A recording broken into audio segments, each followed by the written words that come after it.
Hey y'all, this is Anna Alexander. It is another weekend, which means another movie premiere. This time it is Spinning Gold, which is the biopic about Neil Bogart, the founder of Casablanca Records. And why this movie appealed to me to want to go see it is because it's music in the era that I totally thoroughly enjoyed, and it's Jeremy Jordan, who I love and I want to see in a starring role that's not on Broadway, because I live nowhere near New York. So this is going to be my opportunity to see him hopefully shine. So as always, I have a wish and a goal when I go to the theaters. Wish is that I'm entertained. And then the goal is to get enough information and insight to give to all of you to make a decision, hopefully, about whether or not you want to go spend your time and your money in a theater to see this movie. So let's start with, was I entertained? So my thoughts have been scattered all over the place because this movie is all over the place. So in the writing world, we have a mantra, I guess you can say it's a rule, which is show, don't tell. You show what your protagonist is thinking, feeling, wanting through their actions and their dialogue, not explicitly through narrative text. And by doing so, you are engaging your reader in more than just one way. It's very visceral. You draw them into the story. You have them connect to your characters so that they care about what they're doing and they want to read more of the book. In Spinning Gold, it's all telling. And I'm not exaggerating. It is all telling because Neil is telling you his story. I should say, Neil is telling you his story the entire time. Occasionally he'll look into the camera, but he's always talking off frame. And so at first you're not sure if he's telling his story to a journalist or not, or to us, the theater goers. No, it's us, the theater goers. The entire time. We are dropped at the beginning into the action. Okay, fine. But we are introduced to a boatload of characters right off the bat. We're given a brief rundown of the situation. Things go awry. Then we go skip a little bit ahead into the future, and then we go back. But the entire time, we are told what is happening. We are given moments in time, but we're never given the journey. And without that journey, we don't have context. So things are happening. Sometimes it's self-explanatory, but most of the time, you're spending trying to get up to speed as to what's occurring in front of us at this moment. And then we're off to the next moment in time. So after a while, it started to feel like a really artsy, intricate behind the music documentary. But even with the behind the music, we were still getting story and we were getting context. And that was all missing from this film. And I don't know if it's because we were only given moments, but it felt as if they were trying to load those moments with as much cinema as possible, because the dialogue was just so much metaphors, deep emotion. It was almost like they were trying to make each scene an Oscar clip. But again, we were missing the journey that led to that moment. So it was just big moment, next big moment, next big moment without a really nice flow from scene to scene.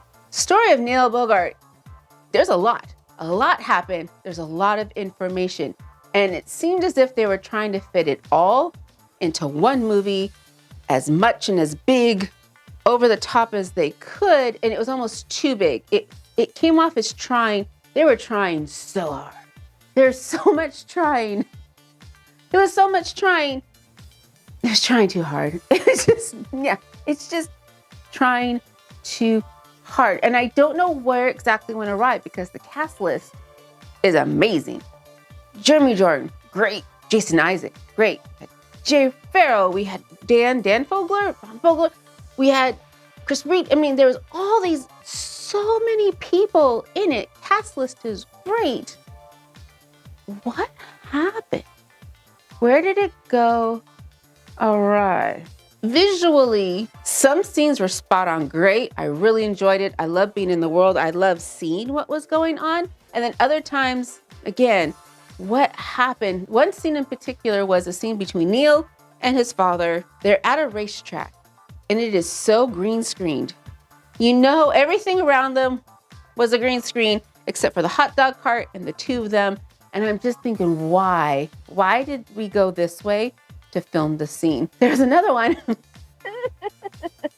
As a makeup artist, it hurt me so deeply. Wiz Khalifa is playing George Clinton. He's doing a scene where he's facing right on the camera and you can completely see the line of glue where they stuck his prosthetic beard to his face. There's no hiding. Why?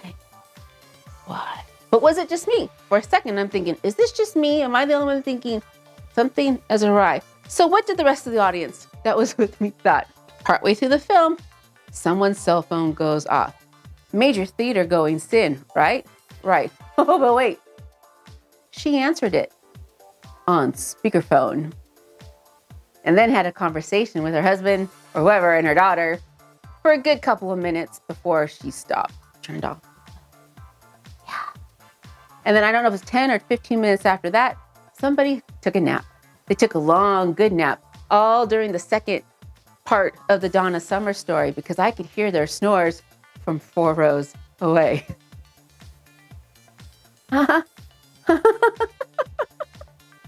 So yeah, I'm disappointed for the people that were in this movie because they did their jobs. They were there. It's just they were let down with the execution of story. So, goal, is this something that you should spend your time and money to go see in the theater? Not unless you really, really enjoy this music. And I don't even want to say wait until it comes streaming because they hop around so much, you have to watch it. Even if you're watching full on, not being distracted by anything, you're still going to lose a lot of the why. There were so many different record label names. Why were there so many different record label names? No context. I need to stop thinking about it or my head will explode. Yeah, so even streaming it at home, unless there's nothing else on. That's the thing. There's so much competing for your attention. You got to nail it every time. And I don't know. The one thing I think you do need to check out is the soundtrack. I haven't looked it up yet, but the soundtrack to this movie should be amazeballs because it's all songs and artists that we love and we enjoy. And even 40 some years later, we are still listening and enjoying the music. So the soundtrack better be literally off the charts because if it's not, then failure was oh so complete. Oh so complete. But then when I was watching the credits, I saw the names on the producers to which I went, things started clicking and making sense. So there we go. That's just my 2-cent opinion. Hopefully I have given you some information and insight so you can make good decisions for your weekend plans. What I would love and appreciate from you, though, is a like and a subscribe for my time that I spent going to see this film so you maybe did not have to. I also would love for you to take care of yourselves. If you haven't gotten up off the couch yet for a while, now's a good time to do that. Take a little lap around the living room, get a drink of water, and then come back and see the next video in the queue because I would love to see you again. So thanks, y'all, and until next time.